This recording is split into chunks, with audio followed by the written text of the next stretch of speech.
Hey, how you doing? This is Adam Post, publisher of more than 1,000 comic books and marketing expert covering Marvel's future in serious doubt as Captain America wrecked at the box office. I don't think anyone thought this movie was going to do particularly well, but it's doing particularly badly. It's getting into that range of the Marvels and less than Ant-Man and the Wasp: Quantumania.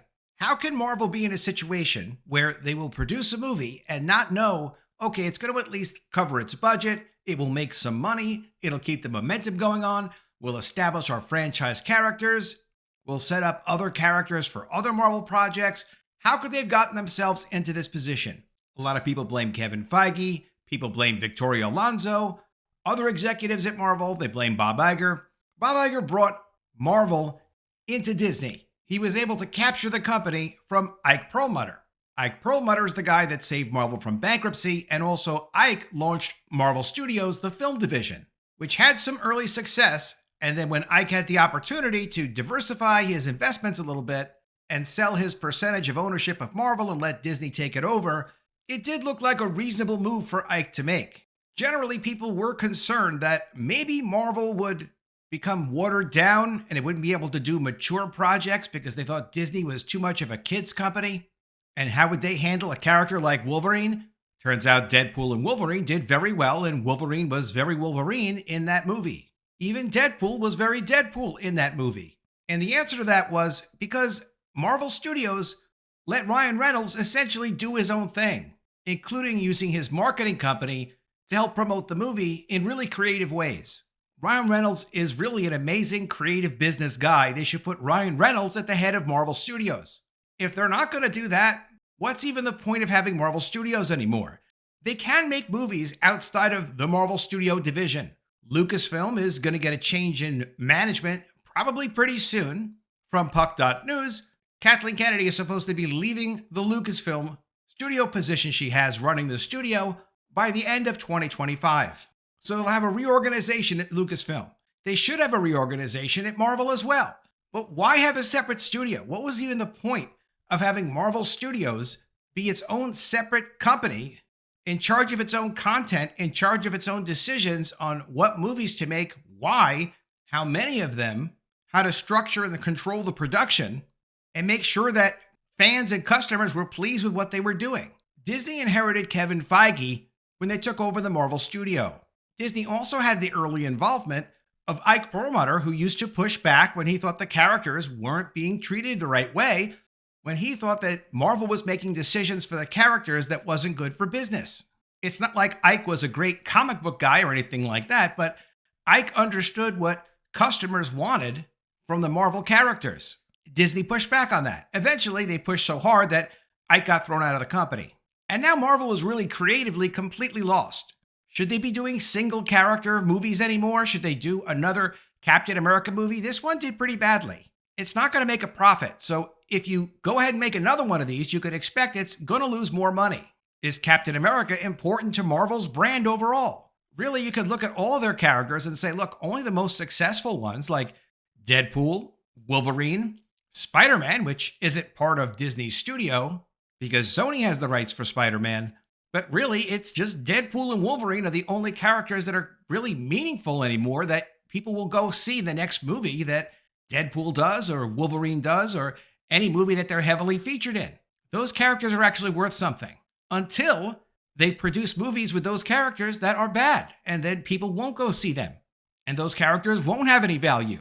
What's broken over at Marvel is their entire decision-making process and their entire business model where they make decisions on what stories and characters they should focus on, whether it's in movies or television or animation. And you could go and question, like, well, what's the basis for this decision? Why did you do a Black Captain America? Why was that even necessary? Black Panther was a big hit. That was terrific. And then the second Black Panther movie, okay, maybe they made money. Maybe they didn't make money. There was a lot of costs and promotion and production that went into that movie. It did not do as well as the first movie. But okay, if you've got a character and you want to continue that character and you want to have a black character because you want to have at least one character that represents every possible race because you want people to be inspired and you think it's good long-term for the brand, those kinds of things make sense if you've got one that's successful. If you have one that's successful and you know it's successful and it's likely to continue to be successful, sure, make that, keep that. But what they did with the Marvels and now with this Black Captain America, trying to take established characters, established genres, and customer expectations, and then replace them and say, no, what you want is wrong. You should want this instead. And let us show you what we're going to do. Never when they've ever tried to do that has the content proven to be so strong that they could convince their fans, that they could convince customers that the customers were wrong. Maybe they were toxic. And hey, this actually is a great movie. And there are many people that are excited about the movie. But it didn't work in the Marvels.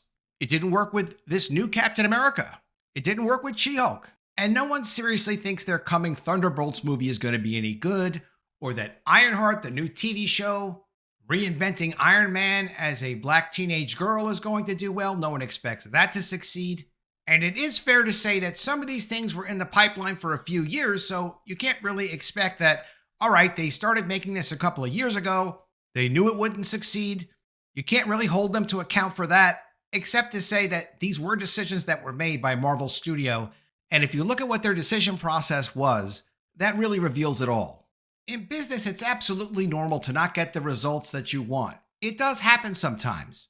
And when that does happen, you want to go back and look at it and say, okay, well, how did you come to this decision to do what you did that did not work? Now, if you do something and it actually does work really well, you want to look at that as well. Although in some cases, like in the case of the Captain Marvel movie and Black Panther, they apparently didn't do enough analysis to see that the popularity of Marvel was so strong at the time, they could have literally done anything. It's not that people were sending a signal as customers that they wanted to see more of Captain Marvel. And they should have known that because they saw a lot of backlash on that. Black Panther was a legitimate success. They could have continued that character and recast Chadwick Boseman when he passed away, and that would have continued successfully in its own little niche. But to extrapolate the success of the original Captain Marvel movie and Black Panther into so the entire Marvel fan base now is going to want diverse superheroes and characters and multiple genders and sexual preferences, that extrapolation there was no basis for. So now they can go back and they can say, okay, look, and sometimes you can only get this done in hindsight and see all the results laid out and then compare them and say, okay, we did Captain America. Part of why we did Captain America, because the producer on it is Nate Moore, clearly was because of the success of Black Panther. This should be a clear enough signal that if one character just works and does okay, and the character happens to be a black character, or the character happens to be a female, it does not translate to get rid of all the characters that helped establish the original brand that make up 95 to 99% of the people that are actually interested in supporting that brand and buying your products and services based on that brand. It doesn't yet mean that you should make that kind of a drastic change that they did. This should be obvious to the Marvel team by now.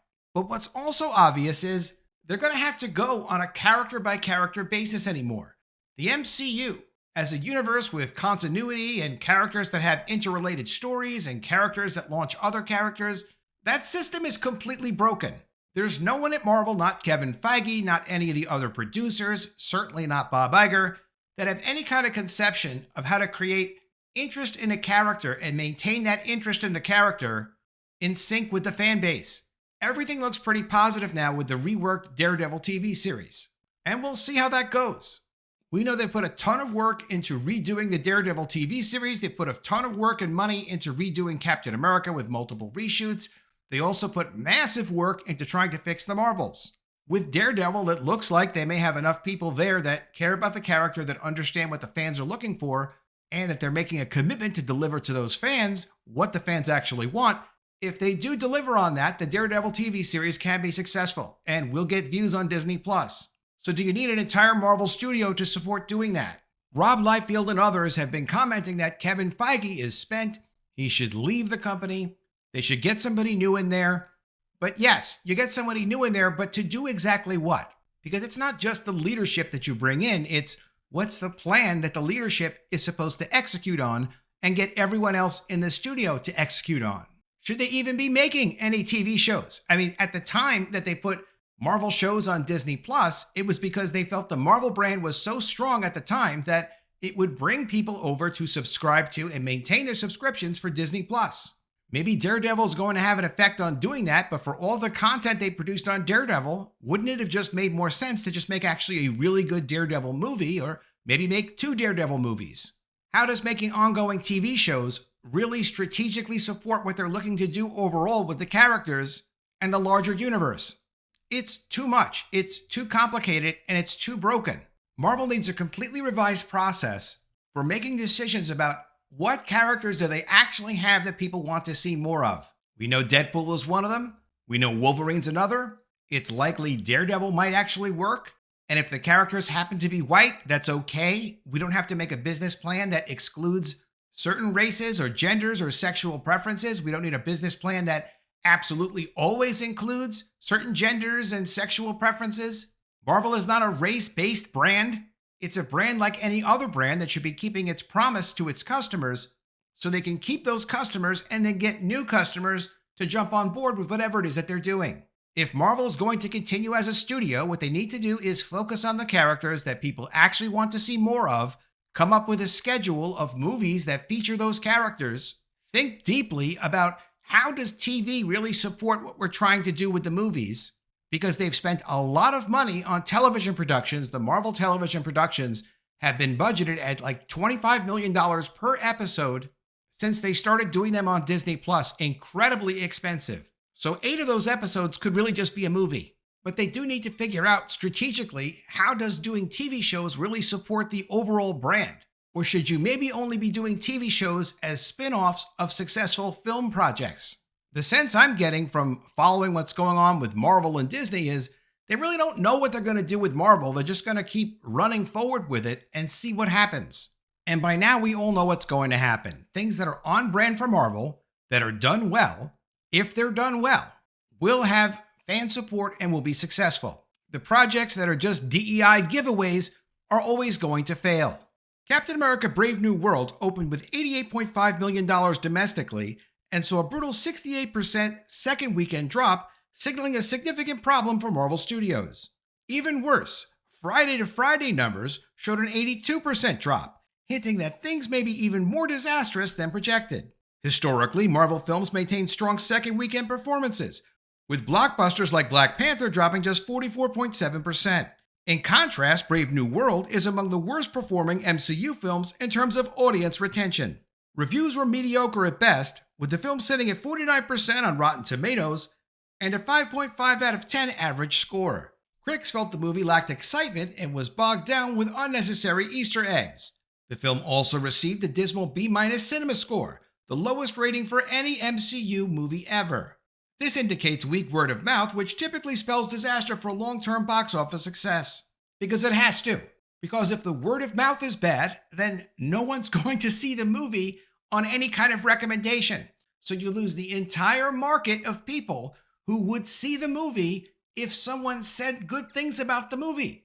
If no one's saying good things, then you don't get any of those people going to see the movie. You also don't get anyone who's seen the movie saying, man, I gotta see that again in the theaters. I really do need to. So I'll go see it again. You don't get any of that either. Those are 2 huge percentages of the people that would keep this movie going week after week so it could make some more money. Production issues plagued this movie while it was being made, with insiders reporting troubled test screenings that led to costly reshoots. Disney's decision to rename it from New World Order to Brave New World was reportedly due to political concerns. Harrison Ford's portrayal of Red Hulk was one of the film's most controversial elements. The character's role was reportedly toned down to avoid political backlash. Because of course it was supposed to have an anti-Trump vibe. Because the filmmakers making the movie wanted to make their political statement rather than think about who might want to see this movie and give us money to see this movie. The film's budget is in great debate, and it has not been released. Insiders say this movie needs to make between $800 to $900 million to break even at the box office, which it's clearly not going to do. China, which used to be a crucial market for Marvel, largely ignored this movie, so they're not going to make up the difference in China. Marvel's reliance on the US market is proving to be a major weakness for them. Without strong international support, even a major franchise like Captain America struggles to be profitable. Disney now faces the possibility of losing hundreds of millions of dollars on this film. If the trend continues, Brave New World could join infamous box office flops like John Carter, Indiana Jones and the Dial of Destiny, The Marvels, and the rest of the money losers. And movies do lose money. Before Marvel was a huge hit, most studios had movies that did lose money. It wasn't supposed to be the expectation that just because you're putting out a branded movie, it's going to make money. It's supposed to be a financial risk. But when you have something so successful because you're so in tune with your audience and your audience wants more and more of what it is that you do, to kill that golden goose the way that Marvel has done under Disney is really inexplicable, although we all know why it happened. Disney subverted every possible avenue they had to push a political agenda. Marvel fans have expressed frustration, arguing that Marvel has abandoned its storytelling roots in favor of political messaging and rushed content. Online debates have erupted over whether audience fatigue or studio mismanagement is to blame. It could be both of those, and of course the audience is fatigued, bored, tired of all this nonsense. It's not the audience's job to tell the studio what good movies to make, even though the audience cares so much about the characters that they have been doing that job for free. But at some point, it becomes too many years in between one good movie or a number of good movies that were actually on brand with characters that people really cared about, and the audience does start to give up. Some critics argue that this movie's failure is part of a larger trend of Marvel's declining influence. Once untouchable, the MCU is now struggling to maintain its dominance in an oversaturated market. Because it's not like Disney and Marvel are the only studios making movies. There are other movies that people can see. And beyond that, people are watching streaming. They're watching YouTube. They're watching multiple platforms. They have access to back catalogs of unlimited libraries of content that if they want to see something that they know they're going to enjoy, they don't need to go and drive out to a movie theater and spend money on a movie that is something that no one is saying good things about.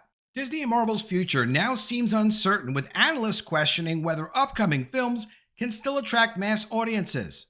Now, the analysts did just have Deadpool and Wolverine come out a few months ago, practically. You do know that Disney can do this if they let the right creative people do the right job by the franchises. So the big question is whether or not Disney is going to set up a process or a system to make Marvel movies that fans actually want to see, which actually doesn't seem that difficult. You could at least hire Ryan Reynolds as some consultant if he doesn't want to take over the studio, but I'd just give him the whole studio and say, Ryan, go crazy. Bob Iger and Marvel executives will need to reassess their strategy moving forward. Without major course corrections, the studio risks alienating both longtime fans and casual viewers alike. The failure of Brave New World raises serious questions about whether Marvel can compete in the modern movie landscape at all. If a Marvel-branded superhero movie can't make money, then Hollywood and financiers look at it and say, you know something, I don't trust that your superhero project is going to make any money if their superhero projects can't make any money. I've been talking to a producer about one of my projects, and he said, well, at least your project isn't a superhero in like a superhero costume, because superhero costume movies are something that Hollywood in general is starting to look away from, because first of the failure of the Marvels, and now because of the failure of Captain America: Brave New World. Let me know what you think of all this in the comments below. Always love to see your ideas. Please be sure you are subscribed to the channel. Click the bell for notifications, give me a thumbs up, and I'll see you again soon with another story. And if I don't see you, I will miss you.